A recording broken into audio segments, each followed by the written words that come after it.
معمولا همیشه یک جنگ درونی داخل ذهن افراد اتفاق میفته که آیا من جذاب هستم یا جذاب نیستم. خب شما معمولا جذابتر از اون چیزی هستید که فکر میکنید. حالا توی این ویدیو 5 تا نشونه بهتون میگیم که اگر اینا رو دیدین شما جذاب هستید. 1. مردم غالبا متوجه ورود شما میشن.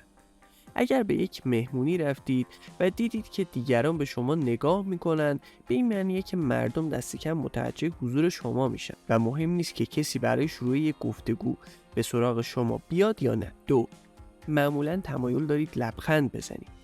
خلق و خوی مثبت به خودی خود جذابه و اگه دوست دارید لبخند بزنید و قادرین از لحظه لذت ببرین، مطمئن باشید که جنس مخالف واقعا به شما علاقه‌مند.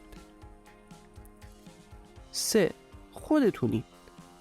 شما هیچ تلاشی برای شبیه شدن به دیگران ندارید و از ظاهری که اکنون دارین خوشتون میاد.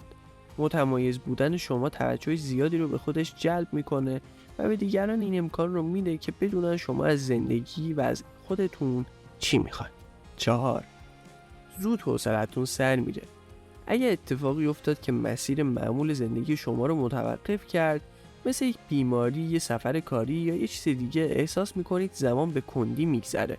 شما به برقراری ارتباط با افراد زیاد، قرار ملاقات و دیدن دوستاتون عادت دارید و حتی اگر از تنهایی لذت میبرید، انزوای اجباری شما رو آزار میده.